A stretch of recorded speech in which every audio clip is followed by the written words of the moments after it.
Hey you guys, welcome back to my channel. I'm Mindy. This is See Mindy Mom, and today I went to a workshop at a WW studio. I weighed in, so I'm going to tell you guys the results and then talk with you a little bit about 0 points foods and my #1 tip for consuming 0 point foods responsibly. Stay tuned. All right, you guys, I am sitting at Target because today I'm having to run some errands. Normally Thursday is my errand running day. It's Friday, but we had snow days this week. So I swung by a studio amid my other errands, but I do want to let you know, if you are a person who likes these pre-portioned snacks like this, they are out at Target and Walmart. I mean, they have them out, not they're like out of them, but they have them. And after Valentine's Day, I don't see this kind of stuff anymore until the fall, whenever trick-or-treat stuff rolls around. I'm not eating this stuff right now, and I would prefer that my kids not eat a lot of it, but these are very small portions of it. So I'm okay with it for time to time, and also having the convenience of it for their lunches. But I know a lot of people like these because these mini cheese balls and the pretzels are only 1 smart point. And I believe that these granola bars scan in at 2 smart points. They have all kinds of other stuff. So if you need some pre-packaged, you like portion controlled things, this is a great time to get them after now. I don't see them in these sizes anymore, in the little sizes. So word to the wise. Okay, when I weighed in this morning, I was 147, and that is significant, and I'll tell you in just a second. But you see that she scratched it out here, because when I stepped on the scale, I was 147.2, and I was like, nah, I'm gonna figure out a way to be 147 on this scale. And I realized very quickly that I was wearing my watch, my Apple Watch, and I never wear this when I weigh in. So I took that off, and then the scale went down to 147. So technically that is a loss of just 0.4. And I realize it's been 3 weeks since I weighed in. So that is not impressive at all.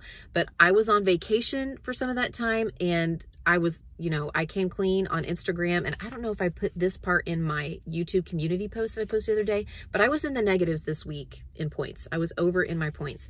So to see the scale not go up was first and foremost a win for me, and to actually see it go down, especially to this point, was a big win, because that number means that I am technically back in my lifetime goal weight range with Weight Watchers, with MyWW.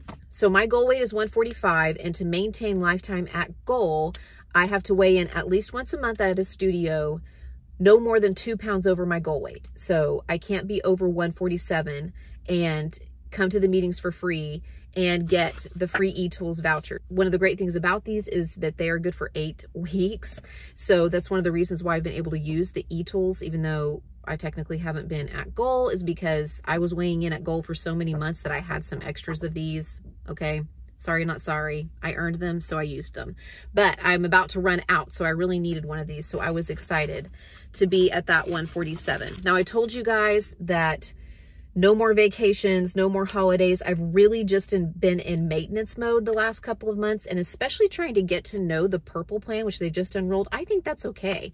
I think it's okay, really, fairly often if you need to. I mean, at least every few months, to kind of go into maintenance mode, if for no other reason, just to give yourself a little bit of a break and allow yourself a few more points, allow yourself a little bit more food, allow your body an opportunity to rebound, and know that this restriction pattern you've been in isn't forever. Personally, I think that's healthy. And I'm really glad that it worked out that this program was introduced at a time whenever I was okay with just maintaining, because I think it's helped me learn how to work the Purple program, stay in control of my portions, incorporate these complex carbohydrates that are on it, and not overdo it. But I am trying now to kind of zone in, because I don't want to be having to take my watch off every week or every month in order to meet my lifetime weight. I want to whittle away a little bit more, add a few more pounds, so that I can be comfortably, maybe even slightly lower than my goal weight, and won't ever have to worry about what I'm going to weigh. I can just go to the Weight Watchers studio, go to the workshops because I enjoy them, and know that I'm going to be able to have that tool.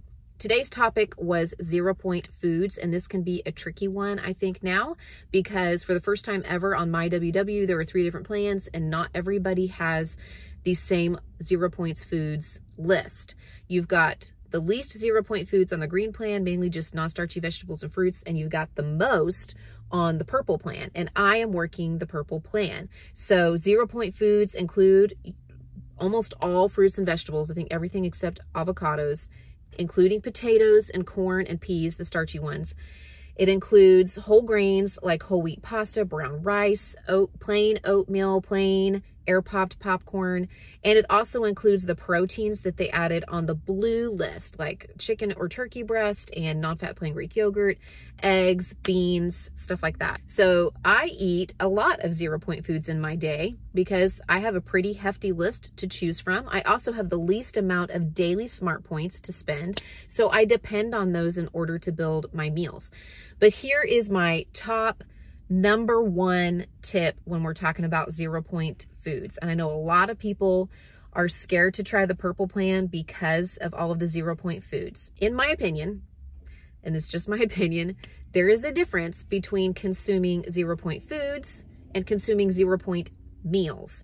Now, especially on the purple plan, it is easier than ever to make meals that are 0 points. You've got those 0 point starches, you've got 0 point veggies you can throw on there, you even have 0 point proteins. You can have rice bowls or baked potatoes or egg scrambles and make them solely from 0 point foods. I think that's dangerous because I think that it can lead us to not fully comprehending the nutritional value and the macronutrient makeup, the protein, fat, and carbohydrates that are in those foods. Just because it's 0 points doesn't mean that it's 0 calories. And I first saw this happening whenever they introduced Freestyle a couple years ago. I would see people talking about or posting about these 0 point soups and these 0 point cheesecakes that they were making from eggs and non-fat plain Greek yogurt. And they were consuming these things, and then people were upset that they weren't losing weight. Well, whenever I have a bowl of 0 point chicken tortilla soup, I would be putting in a little bit of cheese and maybe some crushed up tortilla chips to make it worth a couple of points, because then my brain understands, oh, this food has value in my day and I can have more of it, but I'm still going to have to pay smart points for it. So it makes me ask the question, am I really hungry for more of it, or am I just eating it because I think I can and that it is free? Nothing's free, okay? Even 0 point foods, even the really low calorie ones like celery, they still have caloric value. Now, I know we all have those days when we blow all of our points on a lunch out with friends, or on a, treat on the way home from work or something like that. Or maybe we got some ice cream in the afternoon and now we don't have any daily points left. And so we're thinking about how we can make a 0 point dinner just to kind of hang on to that blue dot for the day. I get that that is something that some of us do or need to do. I've done that, but it's very rare that that happens. I do not eat 0 point meals as a rule, even though I can make a meal that is 0 points in order to keep myself honest about how much food that really is and what the caloric value of it is. I'm going to add something to it, something that I put on top of it, maybe some cheese, or maybe some kind of sauce, or maybe some kind of dressing, or maybe a little drizzle of olive oil with the vegetables, so that I know psychologically that this food still has value calorically and it still contributes to my overall, caloric intake for the day. That being said, I love the 0 point foods and I use them in almost every meal that I eat. And I really want to try to be encouraging, especially where the purple plan is concerned, because I've heard some people who are, I hear people or see people, post that they're scared to try it because of all the carbohydrates. And you know what? Some people don't do as well with carbs. I know our bodies are different and some people just process them differently. I have to say that I think I've done pretty well with it. So if you are thinking about trying the purple program and you're worried about it, you can still measure out appropriate portion sizes until you kind of get the hang of it. One of the things that I did a few weeks ago was actually track an entire day and then switch my tracker to the other 2 plants to see where I would have fallen. And I was still within my points on the blue and the green plant. And there are some people who chime in saying they do that from time to time while they're working the purple plant, just so they can make sure that they're not overindulging in the 0 point starches. So that's an option for you too, if you wanted to just try it out. All right, that's what I have for you guys today. Thanks so much for watching and for coming along with me. Let me know how you guys are doing in the comments. I am trying to answer questions, and sometimes I get inspired to talk about a specific topic in one of my videos based on, you know, a comment that you leave or a question that you ask. So those are always welcome. I appreciate your encouragement, and I will be sure to check in again very soon. Everybody have a lovely week, because it's Friday right now. I was about to say weekend, but I'm going to post this on Monday. So have a great week.